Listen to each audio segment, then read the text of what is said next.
Good morning, children.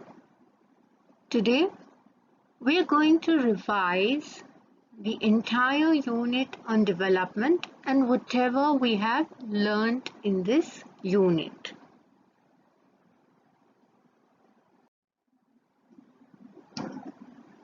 So let's talk about development. We know that it is defined as growth, with some of the important things like goals are seeking more income, equal treatment, freedom, security, respect from others, etc. At the same time, we also know that different people have different developmental goals which may or may not be conflicting. For example, one person's developmental goal may be destructive for the other. And you can mention the example over there. When we covered income and other goals, we said people desire regular work, better wages, decent price for their crops and other products. They seek equal treatment, freedom, security, respect, resent discrimination. Money or material things that one can buy with money is just one of the many factors on which life depends. Quality of our life also depends on non-material things. And before accepting a job, one looks at facilities for the family, working atmosphere, opportunities to learn. Hence, development looks at a mix of goals and not at any one particular goal. At the same time, I also remember having told you a 3-mark question right here in front of us, which kept coming again and again when we were doing the chapter. Money in your pocket cannot buy everything that you need to lead a healthy, safe, and happy life. So this question kept coming each time we did this aspect of the chapter. Then when we talk about criterion to compare economic development of countries, we spoke about earned per person in a given area. We spoke about per capita income, average income hiding disparities, standard of living of the people of a country, countries with high per capita income considered to be more developed with those of less per capita income, calculations done by area's total income by its total population.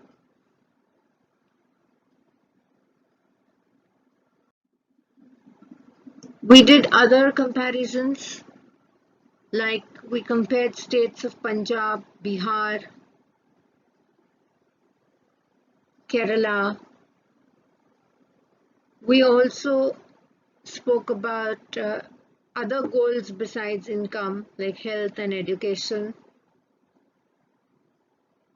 We said there are many other attributes which are important for comparison. Public facilities are more important because money cannot buy everything, so you can't buy a pollution-free environment with money. Income is not completely adequate an indicator for material goods and services that citizens are able to use. Then we came back to the topic again and again and again, hammering it onto your heads.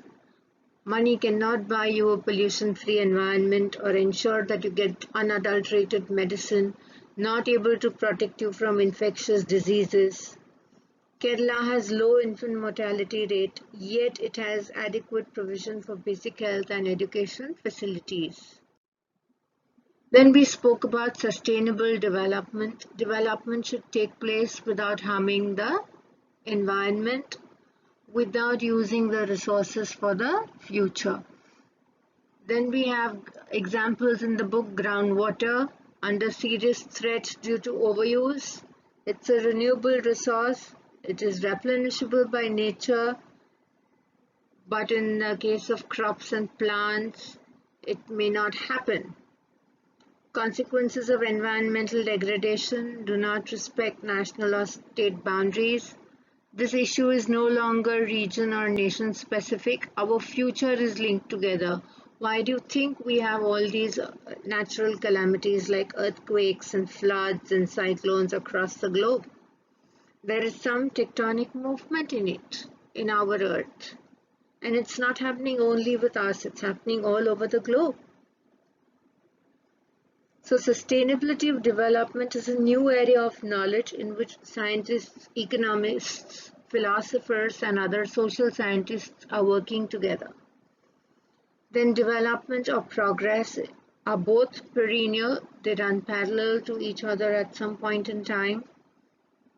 They are happening throughout, it's a continuous process, it cannot happen overnight. Then we spoke about Human Development Index, where we said it is defined as a composite statistic of life expectancy, education, and per capita income indicators, which are used to rank countries in 4 tiers of human development, which has 3 indicators: life expectancy, gross enrollment ratio, per capita income. Adding to the 3 indicators, dividing it by 3 gives us Human Development Index, prepared by the UNDP. Then we've covered some important terms. Some I have done with you in the class, in the lessons, or some I may have told you to read through in the tables. However, here you will see all the terms that are important. In case if you think you need to copy down any particular definition, feel free to do so. Otherwise, from my side, there is no compulsion to copy down anything from here. So you've spoken about development, income and other goals, national development, average income, infant mortality rate. The definition is given here in the box in one of the tables.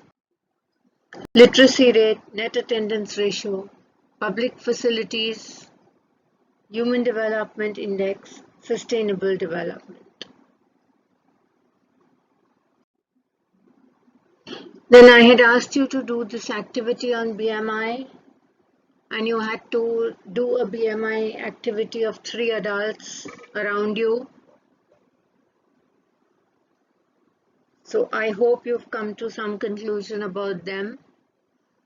If you've not yet done it, if your work is pending, children, the month is about to end. Please start winding up and completing your notebooks neatly and legibly. Before I leave, I wanted to leave you with a quiz time. This is a Google form, children. Once you submit your answers, you will definitely come to know your score. You can view your score as well as know the correct answers if your answers were wrong. But keep in mind, there is a note of caution. Please make sure you do not attempt it twice. This does not let you attempt anything twice. Keep that in mind, children. So until we meet again, I look forward to every one of you having done the Google form attempted. You can do it online. You need not copy it. You can check your answers. You can leave your feedback if you liked the Google form, if you liked any of our presentations. You can message in the feedback email ID. You can message on WhatsApp. In case if you want to know something more, like in so many days, only one person had asked me a clarification on one of the Google forms. So I have answered that quite satisfactorily.